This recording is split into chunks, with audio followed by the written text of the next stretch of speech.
Okay. Okay, so then we will proceed. I'll advise you of your rights. You are charged with a felony, so you have the right to remain silent. Anything you say can and will be used against you in a court of law. You have the right to an attorney. If you can't afford an attorney, the court will refer you to the local appointing authority for them to make investigation as to representation. You also have the right to a probable cause conference within 14 days of today, a preliminary examination within 21 days of today, and you have the right to a trial. Do you understand your rights as I've explained them to you, sir? I do understand, but I'll need them on paper too. So. Try that one. I'm having trouble hearing you. Say it one more time. You understand, but I will need them on paper eventually too, just to like go over them, just so I know when things are. well, you're going to get a notice to appear when we're done. That's going to have your next court dates, and you can certainly ask the public defender to go over that with you if that's something that you need. You're also going to, if you haven't yet, be presented with an advice of rights form. And that has the details as well of what your rights are, okay? Okay, then we are going to proceed. I'll have the public defender represent you today. That'll be through Ms. Coons, who I believe you already met with. And then I'll sign the paperwork for a referral to the local appointing authority. So with that, we will proceed with appearances by counsel, and we will start with the prosecutor. Good morning, Your Honor. Grace Broughton, appearing on behalf of the people. Good morning. Bridget Coons from the Public Defender's Office on behalf of Mr. Kia. Thank you. And sir, Mr. Q, you've given your contact information to the public defender. You don't have a telephone number? No, I do not. Okay, but you have an email address. Yes, ma'am. And you have access to that email? Yes, ma'am. If there's any change to your contact information, you are required to notify the court, and certainly you'll want to make the public defender aware, okay? Okay. With that, we will proceed. Counsel, Ms. Coons, would you like me to read the complaint from this matter, or do you waive formal reading? I would like to waive formal reading and plead not guilty.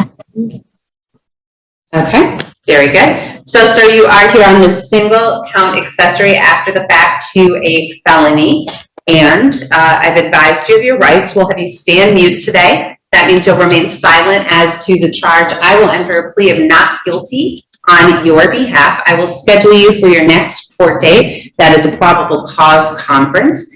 And again, you'll get a notice to appear, and you'll receive additional information from the public defender. That probable cause conference is going to be July 20th at 9 a.m. or as soon thereafter as your case can be called. That will be through the 14A1 District Court in front of Judge Simpson. At that point, he will either schedule you for another probable cause conference or for a preliminary examination or whatever other action is appropriate. Do you understand? Yes. All right, so the next thing we'll need to address in this matter is bond. And there are two parts to bond. Bond conditions, those are things the court tells you you can and cannot do. If you violate a bond condition, you are subject to immediate arrest. The other side of bond is whether you can be released today or whether you have to post a bond in order to be released. Before I make any decisions regarding bond or bond conditions, I will hear from the prosecutor if they wish to be heard. I do have a written request from them. I will also hear from Ms. Coons on your behalf if she wishes to present any arguments. I have a written request from law enforcement and the prosecutor. I'll take that into consideration. And we did hear testimony from the Sheriff's Department regarding what allegedly took place on the day in question. All of that information goes into my consideration. I'll go through your bond condition, and you will get a copy of them as well. Would people like to be heard? Very briefly, Your Honor, we would request a $500,000 high cash bond as per the form. Thank you. Yes. Yes, we would be asking for a possible nominal bond with a GPS tether. I think this is a case where the client was in the wrong place at the wrong time. An incident happened and he acted in a state of emergency. Without going too much into detail, he did feel coerced in the situation. The co-defendant did barricade himself and Mr. Kioff in the house. He doesn't have a phone to where he was able to call the police, but upon exiting the barricade, he did cooperate. He did surrender himself to the police, as well as began answering questions. The bond form did have a box checked for assaultive history. I did talk to the client who said that his only prior offenses was DUIs. I did run an iChat and I only seen the DUIs. I did not see any assaultive history. Mr. Kioff is currently in schooling. He attends the Michigan Institute of Aviation Technology. He only has one more test to complete, and then he'll receive his certificate and be able to start working on planes. He does study C program as well, which is a computer program, and does graphics for C. He is self-employed. He works as a laborer in construction. However, he does also have a job lined up at Aubrey's. He's going to receive his first schedule on Thursday. He is a CMH patient. He does have a treatment plan in place, which he does follow. He also attends weekly AA meetings. He is a low income and receives state assistance, and essentially any monetary component he would not be able to afford. So for those reasons, we would be asking for a nominal bond with a GPS tether. Thank you. I need just 1 minute before I can make a ruling on this. Thank you. We have people on the lobby. The sound's not coming from them. It was earlier, but it's not now. That actually does have a security location. All of a sudden, it just quit. In the lobby, they can certainly go on to YouTube, and it's under Alicia Fink's Okay, I'll tell that then. channel. Do you know who they're here for? Yes, his son's name is Webb. Okay, so we haven't taken care of him yet. Right.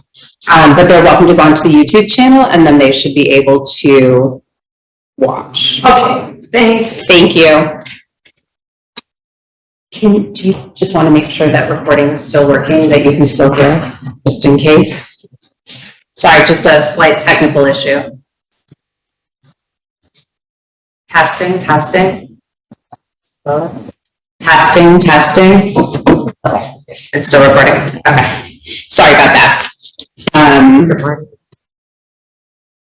Right, go? Yeah, I heard you. All right.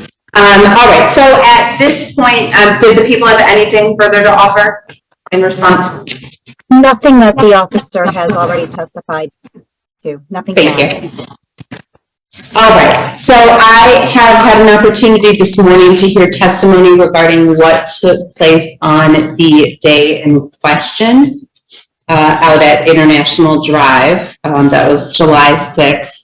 And it sounds like from the testimony we heard that it was that Mr. Keogh's, he did actually have some involvement as an accessory after the fact. That's the facts that I heard this morning. And so that gives the court pause and concern what to do with him. And so certainly a personal recognizance bond would not be appropriate in this matter. I appreciate that the defendant perhaps does not have a lot of financial resources himself, it sounds like, based upon what Ms. Coons has presented to the court. But the purpose of bond is not for the court to set a bond that a defendant can definitely post. The purpose of bond is for the court to set a bond that will keep the community at large safe and ensure that someone comes back to court in the event that they are a flight risk. And the testimony that I heard is concerning. It makes me concerned for the safety of the community at large. And so I believe that a cash component, and not a small cash component, is appropriate in this matter. The bond conditions will be as follows. You are not to use, purchase, or possess any firearms, ammunition, or dangerous weapons, nor are you to be with anybody who has any of those items. Do you understand? Yes, ma'am. In the event that you are able to post your bond, you are going to have supervision with our Community Corrections Department that's going to include drug and alcohol testing. Do you understand? Yes. You are not to use, purchase, or possess any alcohol, illegal drugs, or marijuana. Do you understand? Yes, ma'am. Do you have a medical marijuana card? No, ma'am. Thank you. You're not allowed to leave the state of Michigan without prior permission of the court. Do you understand? Yes, ma'am. You're not to assault, terrorize, frighten, intimidate, threaten, harass, molest, or stalk anyone. Do you understand? Absolutely, ma'am. Can I have the other file, please? You are to have no contact with Ronnie Magbray. Do you understand? I just hope he doesn't try and contact me, but I'm not going to try and contact him, and I will alert the police on immediately if he does try to contact me. He's going to have the same restriction that he can't have contact with you. Okay. You are to have no contact with any immediate family members of Hiram O'Neill. Do you understand? Yes, ma'am. Thank you. When I say no contact, no direct or indirect contact with those individuals, in person or through others, no telephone, email, texting, internet, or social media. Don't direct other people to be in touch with them on your behalf. Do you understand? Yes. You are not to go to the home of Mr. Magbray as well. You are not to violate any criminal law. You're required to appear at any and all court hearings and other places as directed by the court. All of your conditions, they exist whether you're in custody or out of custody, and they remain in full force and effect until changed by the court. Additionally, in the event that you are able to post the bond that I'm going to cite, you will have to have a GPS tracker affixed to you prior to your release to ensure that we are aware of where you are while your case is pending. Do you understand? Yes, ma'am. Do you have any questions regarding your conditions? I would just like to let the court know that, like, Ronnie was staying with me for just a few weeks and showed signs of non-sanity and, like, just like. I'm gonna stop you for a second. Yeah. I want to remind you, and Ms. Coons was leaning in to do the same thing. I want to remind you that anything you say can be used against you, and you want to be very careful with what you say. Even the smallest thing can become incriminating later in your case. So I would just caution you to say anything about your interactions with Mr. Magbray. Okay, I'm gonna wait till I talk to my attorney then. I think that's a good idea. That's a great idea. Okay. All right, so as far as the actual, those are your conditions. As far as the actual bond amount is concerned, as I said, I am concerned for the safety of the community at large. And based on the testimony and information that's been presented to me, and for all the reasons that I've already stated on the record, I am going to set a cash bond in this matter. In order to be released, that bond would have to be posted, and you have to have the tether placed prior to your release. Tethers aren't done on the weekends. The next time a tether will be available will be on Monday morning. As soon as Community Corrections is open. Your bond is going to be $500,000. Cash or surety, no 10% privilege. Anything further, Ms. Coons? Nothing further. Thank you. And anything further from the people? Nothing, Your Honor. Thank you. All right. And any questions at this point, sir? No, I don't know. I didn't know anybody with that money. I'm sorry, I couldn't understand you. One more time? I don't even know a person with that much money.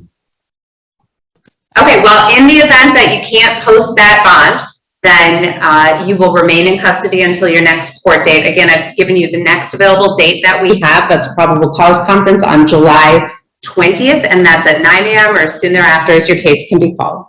You are all set. You can stand up and go to the door to let the jail staff know that you are done. Thank you, sir. All right, thank you.